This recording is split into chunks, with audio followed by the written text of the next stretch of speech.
if you've watched this channel for any period of time, you will know last year our favorite bourbons were there were two of them. The Brian's was third, 1910. But yeah, Brian's was 1910 again. There were two bourbons that Chuck and I fought venomously about that we loved. And I would argue they're I'm right, by the way. probably, yeah, are probably our top five pours of all time. I would say somewhere in there. Pretty dang close. Yeah. Yeah. And that is Jim Beam's Hardin Creek line. So that is going to be their premium extension, and they release different things every year. Jacob's Well falls in that. There's the 2-year-old product that we will not name that falls in that category. But last year there was Frankfurt, Boston, and Claremont. And Claremont and Frankfurt just blew our socks off. I'm a Frankfurt fanboy. Chuck is a Claremont. But this year they did something pretty cool, which is they did a corn whiskey for the Hardin Creek. And it is 11 years old and 106 proof.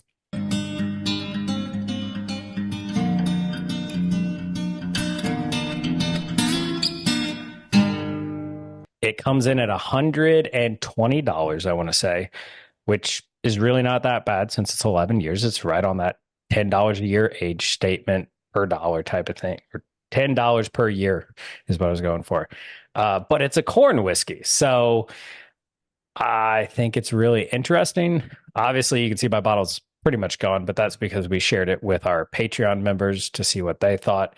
So we figured we would do a legitimate review on this and tell you what our thought is, to know if the Hardin's Creek line is still something you should be interested in, since it is Jim Beam's premium wine. So, all right. And we don't drink a lot of corn whiskeys. Last year was everything that we want Little Book to be, and we just kind of forget about that. At least they gave us Hardin's Creek. So yeah. I mean, I would skip every Little Book just to have Claremont and Frankfurt every year. Oh, 100%. Gosh, if you could just give me that, I'll just keep an endless stream. Do they list any malted barley in this? I have to look. I thought it was a small amount, but I figured it was in there for the enzymes, but yeah. I do not know off the top of my head, and it does not say for sure. So yeah. Oh. There's not that many. MGP does a corn whiskey. Yeah, and then what's the one out of Heaven Hill that everybody Mellow Corn? Mellow Corn. There we go. Not an 11 year. Yeah, no. Although it's like, did they? Well, it's like what, $20? It's everybody's favorite. Everybody's favorite. I'm not sure I'd describe it that way, but has some fans, has some followers. It does. Buttered popcorn is what I get. I get that, like, it's just rich, which is a weird thing to say for a nose. Like, it's already got some creaminess, some velvety notes on the nose, which is kind of interesting. So, which maybe that's like the butteredness, the butter notes. Yeah. Yeah. It's just like, I even feel like I'm smelling an oily texture, which is weird. Mm-hmm. So. Yeah, not overly grainy though. I mean, at the 11-year mark, well aged. Yeah. There's a little bit of oak there, but not dominant. Yeah, it's definitely, of course, the corn that takes front and center, which is what you would expect. Yeah, it's buttered popcorn. Yeah.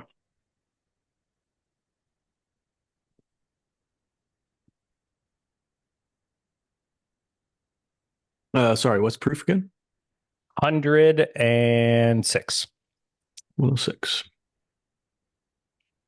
Oh, yeah, that's just so different, but so delightful.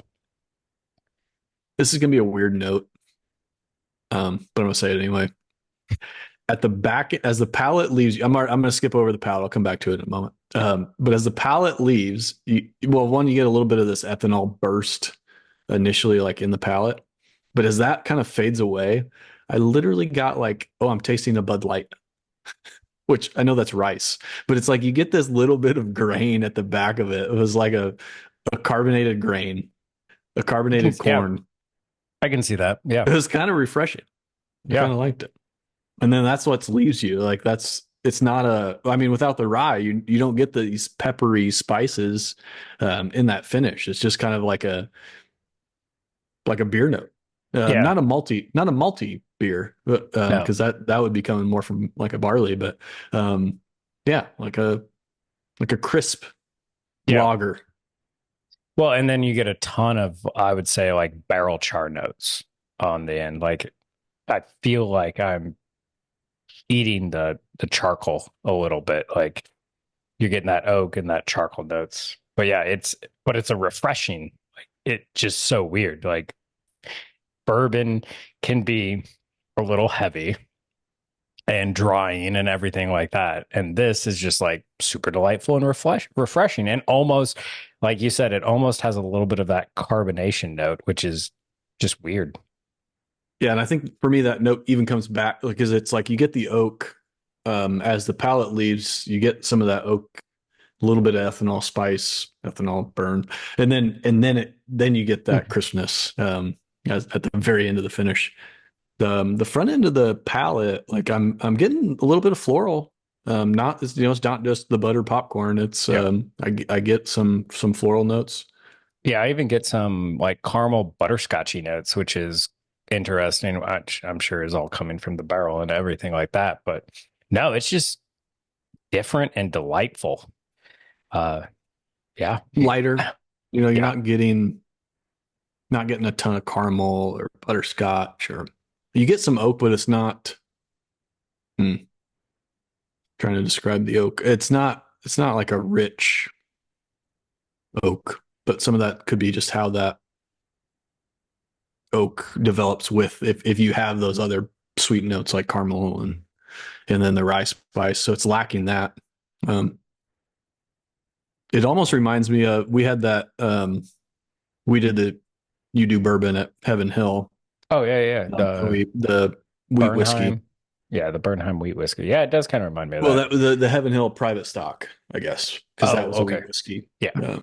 The time that I did it, you've done it Mhm. several times, but that's what this kind of reminds me of a little bit there. And I think maybe when I say that, it's just that's a wheat whiskey, so you're lacking some of those rye notes. Yeah. I'm just amazed that you're not getting like in your face doughy corn notes. Like it's not cornbready or anything Mm. like that. It's just completely different. It's Yeah, velvety, very interesting and different thing. All velvety right. corn. So let's see what they said. So from them. Notes, subtle notes of corn and toasted oak. Way to go for your nose notes. Palate, delicate balance of caramel and vanilla. Finish, lingering notes of char. Hey, we got some things right according to them. But yeah, no, it's again, it's different, but it's a good different. I think it's another winner for Hardin's Creek because you're not going to get this in a standard Jim Beam lineup. I don't want this in a little book. But as a Hardin's Creek kind of, this is different and you know what you're getting into. I think it works. And I think it's not something that is going to be everyone's cup of tea by any mean. But if you want more of I'm going to call it a high class, elegant, put your, whatever it is, monocle in version of mellow corn, this is your thing. I'm okay. Let's draw the line here. This is so much better than mellow corn. Like, don't even bring that up. You say it's not going to be everybody's cup of tea, and maybe like everybody, this isn't going to be everybody's favorite pour of whiskey.